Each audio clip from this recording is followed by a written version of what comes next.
Good evening, ladies and gentlemen. Thank you all so much for joining us for our 2016 NSCS New Member Induction Ceremony.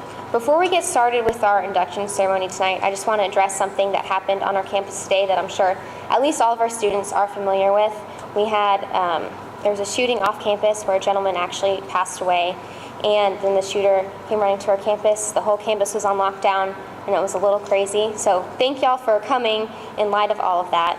But as I mentioned, there was a gentleman that passed away today, and someone passing away is never good. So before we get started tonight, I'd like to invite Dr. Burleson up to say a prayer for that gentleman. Thank you, Rachel. Let's pray together. God, we often live our lives less aware of what is around us than we should be. And today we're reminded again of the brokenness in our world and our connection to it often. We pray, Lord, that we might respond to this situation lovingly, mindful of how blessed life can be and how precious it is. We pray for those who lost a loved one today. We pray for those tonight who might be grieving and who need strength to do what they need to do in these days. So we hold them before you, trusting that somehow your grace might be sufficient. Help us, Lord, to do what we can to make this place and our world and our journeys places where people can thrive and be safe. Help us to always be mindful of the gift of that and the calling to that. Through Christ we pray. Amen.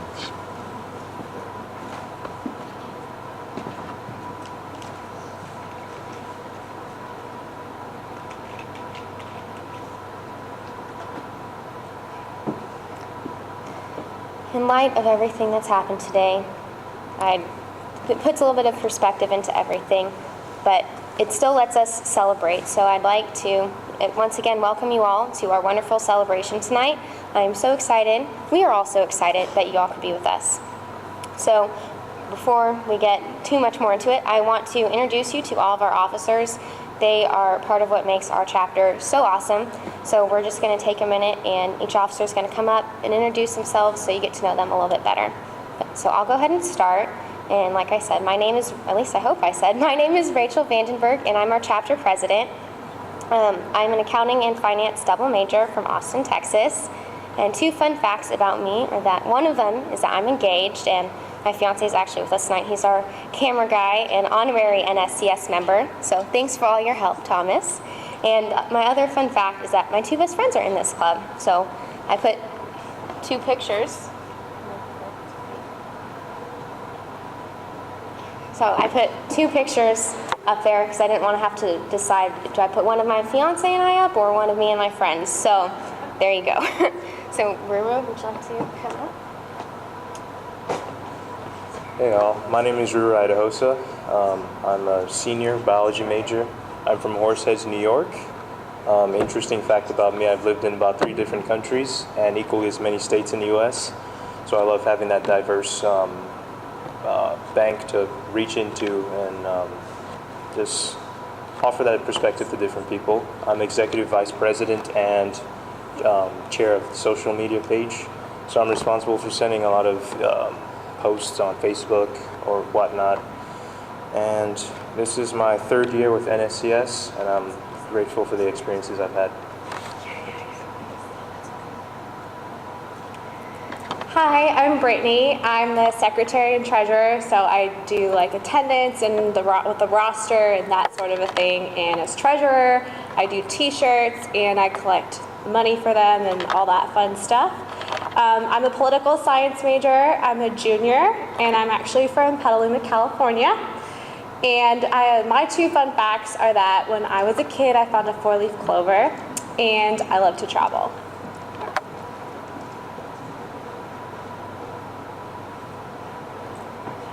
Hello, y'all. I'm Anthony Obo.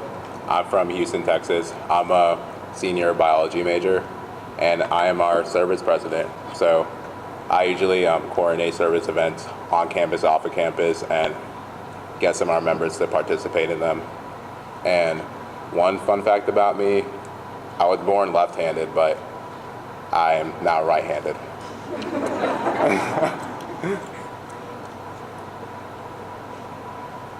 Hi everyone, my name is Tori. I am the PACE officer of NSCS, so that means I organize our fall back into school day where we bring high school students to campus and we kind of give them an experience of how college is like. I am a senior environmental health science major from Wisconsin, and my 2 fun facts are that I like Thai food and I really like downhill skiing. Hello everyone, I'm Megan Shepard. I am an officer in training this year, and if you don't know what that is, it is a new program that we have implemented, and it gives students the ability to train as an officer before they become an officer as a pre-officer for a semester or for a year and shadow a specific place or position that they want to be and then become that person when the person that is currently serving that position graduates. And I am a junior psychology major with a sociology minor. I am from Austin, and I have 2 really adorable dogs at home, and I'm an only child. Let's all give a warm welcome to our officers. Great job, team. Unfortunately, our advisor for our chapter, Miss Lisa Asher, is unable to be with us tonight. She is attending a conference in Atlanta, Georgia, but I still want to take a minute to tell you all a little bit about her. Miss Lisa has been our chapter advisor since the inception of the Baylor NSCS chapter back in 2002. So over the course of 14 years, Miss Lisa has dedicated a lot of time and hard work into making our chapter one of the best in the nation. She is such a valuable resource for all of us, and she is a huge part of our chapter. So even though she couldn't be here, I still wanted to give her a big thank you from all of us. Next, I would like to introduce to you our Member Engagement Manager, Alexandra Taylor. Alex is visiting us tonight from the national office in Washington, D.C. Throughout the course of the year, we work really closely with Alex, and she serves as a liaison between our chapter and the national office. She helps us plan and execute both our chapter and national initiatives. Alex is also from Savannah, Georgia, and holds a bachelor's degree in sociology from the University of West Georgia. Yeah.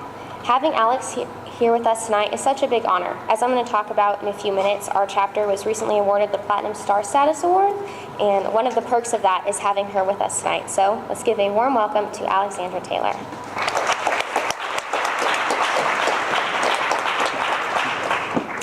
Hello. As she said, I am the Member Engagement Manager for this region. So Baylor University is one of our Platinum chapters, so I'm really happy to be here with you guys tonight. I just want to congratulate you guys myself on the accomplishments that you have currently made and you'll continue to make in your collegiate experience. Being in NSCS means that you achieved something at the top 20% of your class. It's a wonderful achievement. It'll continue on with you throughout your collegiate experience as well as postgraduate and your career path. So I want you to give yourselves a round of applause.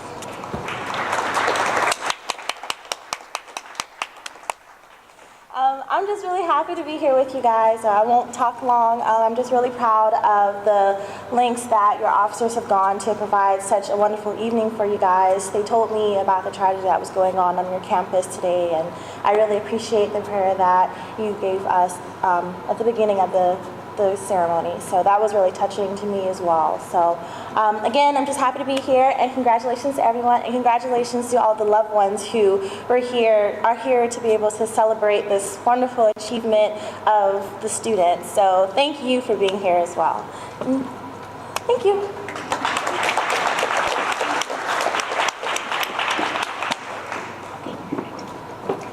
As new members, you are joining a chapter and an organization that has a long history of supporting high-achieving students early in college. When outsiders describe NSCS, they commonly use the words, "not your average honor society." This idea dates back to the founding of NSCS back in 1994, when Steve Laughlin, the founder and CEO, proposed what many call a crazy idea: to create an organization that not only recognizes the accomplishments of high achievers early in college, but also engages them through leadership, service, and scholarship opportunities, making their college experience more rewarding and preparing them for a very bright future. The dream started small, a single chapter at George Washington University. It did not take long, however, for this idea to catch on like wildfire. Over 22 years, NSCS has expanded into one of the nation's largest honor societies with over 330 chapters and a network of over 1 million members. Our chapter of NSCS takes the idea of not your average honor society to heart. Over the past year, our chapter has taken significant strides to improve. To start, we have implemented a guest speaker series in which we invite professionals to come talk to our members about real-life matters that are not necessarily explained in the traditional classroom. For example, last spring, we brought in 3 amazing speakers, and one of them is actually here with us tonight. Our speakers taught us how to save for retirement, how important it is to forgive, and how to live a healthy lifestyle. This year, we've already had the privilege of listening to a psychologist from the Baylor Counseling Center who taught us all how to stay mentally healthy and also about health from the mind's perspective. We have 2 more amazing speakers lined up for this year. One of them is from the Career and Professional Development Office, who's going to teach us all how to write awesome resumes and do very well in all of our job interviews. The other speaker we have is from the Title IX office, who's going to educate us on Title IX and let us know what Baylor can do to help anyone in need. One key component of NSCS is PACE, which stands for Planning to Achieve Collegiate Excellence. And as Tori mentioned, this is where we have our Fall Back into School and March to College Day, where we bring in local high school juniors to our campus, and we have them sit in on classes, walk them around the campus. We also arrange for admissions advisors from Baylor and McLennan Community College, which is the local community college for those of you who aren't aware, to come talk to the students about how to apply, and they can answer any questions that the students might have. We also have our members take the high school students to the dining halls, and our members and the students engage in awesome conversations about college life. In the past, we've only had the day in the spring, March to College Day, but our chapter has decided to also continue this program in the fall, which we're calling Fall Back into School, like I mentioned. This gives us the opportunity to reach out to not only one local high school, but 2 local high schools. So we are just so happy that we are going to get the chance to help more high school students try and reach their goal of coming to college.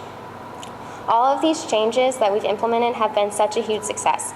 From a chapter standpoint, we have tripled the number of active members from the prior school year. From a national standpoint, as I mentioned, we were one of 10 schools selected to win the Platinum Star Status Award. This is the 2nd highest award that the national office gives out. And this award is extra special because this is the highest award that our chapter has ever received. We are consistently reflecting and asking how we can be better. We look to members for new ideas, and all of us are always brainstorming new ideas. Here at Baylor, we are all enthusiastic, passionate, and dedicated to NSCS. Our chapter's mission is to give back to the community through service while furthering our members' education outside of the classroom on valuable life lessons. We truly make an effort to make your involvement in NSCS a very memorable part of your college experience. So, in light of all of that, I would like to celebrate how awesome it is that you guys are being inducted into this honor society. I am so passionate about it, and I hope that throughout your time with us in this organization, at your time at Baylor, you will become as passionate about it as I am. So, to celebrate, we have invited Dr. Burt Burleson to share some words of advice. Dr. Burleson is a native Texan who was born in Beaumont but grew up in Dallas. He holds a bachelor's degree from Baylor, a master's of divinity from Southwestern Seminary, and a doctor of ministry degree from Austin Presbyterian Seminary. After 15 years in student missionary and pastoral counseling, Dr. Burleson became the first pastor of Dayspring Baptist Church in Waco, where he served for almost 13 years before becoming the head university chaplain at Baylor. He and his wife Julie have 2 children, and before I invite him up, I would just like to say I also know Dr. Burleson personally. When I was a junior in high school, just like we do with our PACE students, I was trying to figure out where I wanted to go to school. And one of my family friends suggested to check out Baylor. Since I'm from Austin, it's not too far of a drive. So she's like, let's go to Baylor Homecoming. And me and my mom and her made the drive up here. And she introduced us to Dr. Burleson, who graciously welcomed us into his home. And while we were at his house, he was talking to me about Baylor and all that the school has to offer. And his advice and all of his thoughts on Baylor was really influential in my decision to come to Baylor. So, as he did for me, I know Dr. Burleson is going to give you all some very influential advice tonight as well. With that, I'd like to give a warm Baylor welcome to Dr. Burt Burleson.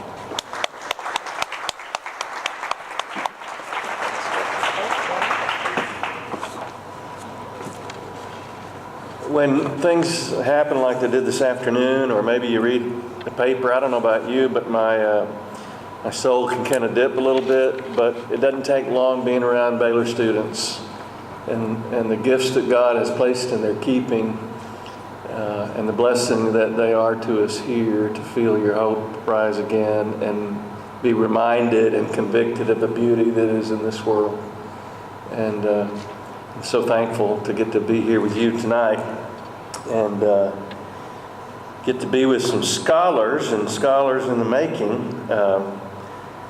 I've never actually, as a pastor, thought of myself as a scholar. I tend to think we pastors are more like scavengers, actually. But I can tell you this, that I couldn't do my work without the scholarship that is in the world and in my world. And I think if you talk to folks here in any field that say, yeah, it really does matter, that there are people who found their way on this kind of a path along the way for them, and they slow down and they go deep into some truth and somehow bring that to light in life, and it makes a difference in the world. They change the world, scholars do. So I'm glad to be with budding scholars and offer first a word of congratulations to those of you who are being inducted tonight. It matters to us along the journey of life to be inducted, doesn't it? To be invited in and included and acknowledged. It's a pretty human thing, I think, to need that. And most of us can look back as we get older at some time when there was a group or some individual, someone who did that for us. So I'm grateful for inductions, both formal and informal, that happened for me along the way. But here's what I pray tonight for all of us who find ourselves on the inside of anything, that we'll always be mindful of those who need a similar blessing in their lives, and that they're out there looking for a place to be and to be on the inside of something. It's a very, very powerful thing to be included. So those of you who have been blessed in that way, always remember that you're blessed to be a blessing. When Rachel and I talked a few months back, she wondered with me about, as a topic, about how to keep faith. I think it's a good idea, very good topic, given how hard keeping faith can be in any life, and you probably know the research shows that, especially in college, that can be difficult. And I think if you lined up a lot of professors who have done work in the academy along the way, who are scholars, they might just say to you, it goes double for those who get inducted into the life of scholarship. And of course, I don't mean by that an organizational campus, but a life of learning and searching for what's true and what the truth really is out there in a lot of settings. There are all sorts of places where keeping the faith is often seen in conflict with scholarship. We don't see it that way here at Baylor. We see faith animating our scholarship, but it's not often that way out there in the academy and in the world. So Rachel's intuition about our time together and my very short talk. My wife says there's no such thing as a bad short sermon. So I just think it's a really important question to ask. How might you, as young scholars, nurture and keep faith in these years and in the years to come? And I want to talk for just a moment about what it's like to be in college, reminding us of what faith can be like, what spiritual life can be like in these years, particularly in the heart and mind of a scholar. You know, faith and religion in the early phases of life childhood and adolescence, it's almost completely done to us, isn't it? Almost completely. It's about kind of people in our lives binding up things for us, our families and our communities, and they teach us how to. They teach us how to behave and how to believe. And this is really, really important, especially for young people. We need authorities in our lives who impart to us a sense of security about the world and what's true.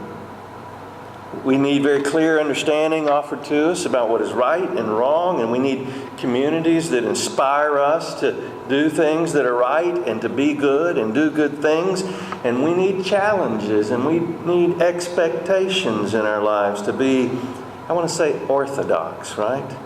It's all about having the right conventions and the right convictions. These things are important, and the faith gets contained for us in a way and sort of bound up for us and handed to us, imparted to us.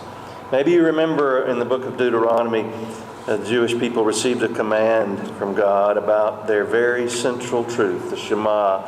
These words, it says, which I'm commanding you today shall be on your heart. You shall teach them diligently to your children, and you shall talk of them when you sit in the house, and when you walk by the way, and when you lie down, and when you rise up. You'll bind them as signs on your hands, and they will be as frontals on your forehead. You'll write them on the doorpost of your house and on your gates. You probably know that is, and certainly was, a practice, a container that literally contained these beautiful, important, central words.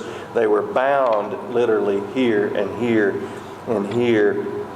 You might think of this as outer religion or outward, external faith. For many of us, it is the place where we began, and I think it's a very, very good place to begin. It's really, in some sense, the only place to begin. I think probably those of you even here who may be saying, I really wasn't raised in a faith context. I think you can still connect with this and be aware. If we sat knee to knee and I said, just tell me about sort of what's in your heart and what was handed to you, you would talk about certain convictions and certain behaviors and certain truths that were nurtured into who you are and maybe even required of you by your family and your community. All cultures and all good parents have this instinct to impart basics and boundaries to their children. And having this as a child and young person is essential. It's such a gift to you because it gives you a foundation, gives you a post to push against, and a home to which we can return. I hope you got that kind of container. Most of you did in some way. You had something that was bound for you. Jesus uses this very traditional language from his own tradition, binding. But there's a shift that takes place, isn't there? Or at least there can be, though I think some people in the world, maybe most of the people in the world, never really allow this shift to happen. And they really remain completely sort of centered in something that's just external, bound up for them, and often kind of clinging to this container. They're limited by that. They're limited to certain right rituals and right rules and right doctrines. And I really